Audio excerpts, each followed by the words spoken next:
Minhas senhoras e meus senhores, quero em primeiro lugar dirigir uma palavra de agradecimento à Antena 1, que em parceria com o Jornal de Negócios teve esta iniciativa de dedicar uma conferência ao tema do empobrecimento, construir a ajuda.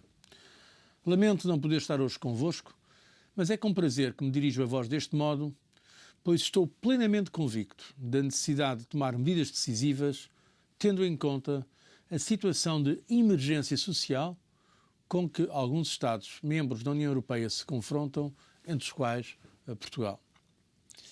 Esta semana, uma vez mais, a Comissão Europeia sublinhou, na sua análise anual do crescimento, a dramática situação social e do emprego que se vive em muitas regiões da União Europeia. Assim, a Comissão reiterou o seu apelo aos Estados-membros para que tomem medidas para enfrentar as consequências sociais da crise e respeitem os compromissos de redução da pobreza e de aumento do emprego no âmbito da Estratégia Europa 2020. Estou certo de que muitos pensarão que dizer é fácil, o difícil é fazer, especialmente tendo em conta as atuais restrições orçamentais e as indispensáveis medidas de consolidação fiscal. No entanto, sabemos também que mesmo os países que se encontram numa situação orçamental idêntica apresentam resultados muito diferentes em termos da redução da pobreza. Ou seja, pode haver políticas que dão mais resultado do que outras, mesmo no idêntico quadro orçamental. Daí que seja necessário examinar cuidadosamente a concepção dos nossos sistemas de segurança social, especialmente no atual contexto de profunda evolução demográfica e de crescentes desigualdades. E a nossa abordagem deve centrar-se em reforçar o investimento em capital humano e em coesão social, para evitar custos muito mais elevados no futuro para os cidadãos e para a sociedade no seu conjunto. Mas este investimento deve também ser mais eficiente e mais eficaz. E esta será a principal mensagem do pacote de investimento social em prol do crescimento e da coesão que a Comissão Europeia apresentará já no primeiro semestre de 2013. Este pacote de medidas não só vai apoiar os Estados-membros nas reformas dos seus sistemas de segurança social, como vai incentivá-los a intensificar os seus esforços para combater a pobreza infantil. E vai também proporcionar orientações sobre a melhor forma de utilizar os fundos europeus. Sobre o orçamento europeu, o orçamento que a Comissão propôs para o período 2014-2020 é um orçamento para o crescimento, para a coesão económica, também para a coesão social e territorial entre os nossos países e mesmo no interior dos países da União Europeia.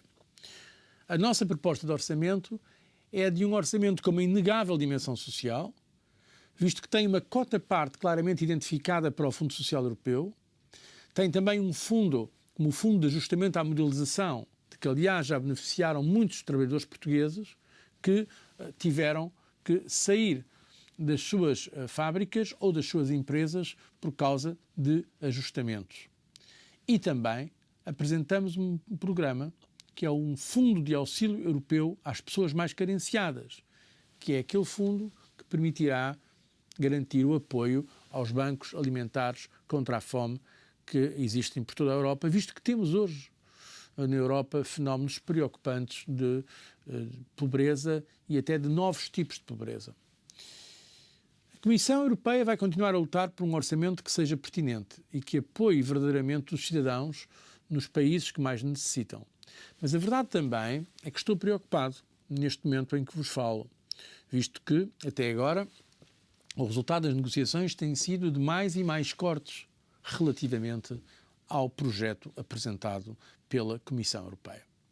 Ora, no momento em que a Europa mais precisa de crescimento, não me parece que faça sentido cortar num orçamento que é o principal instrumento de que dispomos para apoiar o investimento no crescimento na Europa. A verdade é que alguns governos, algumas capitais, precisamente por causa da crise económica, estão a retirar a conclusão contrária àquela que me parece ser a boa conclusão. Acham que se deve cortar, neste momento, no investimento. Esquecendo que alguns dos nossos países não têm qualquer margem hoje para mais investimento. E que, se não for através de um quadro europeu, encontrarão imensa dificuldade para mostrar esperança também para os seus cidadãos. É por isso que é uma negociação difícil. Nós vamos continuar a lutar pelos aspectos sociais do orçamento, mas também por aquelas rubricas que são formas de apoiar concretamente o investimento à escala europeia, claro, com mais eficiência, claro, com melhor focalização dos investimentos, mas que possam dar um contributo concreto para o crescimento.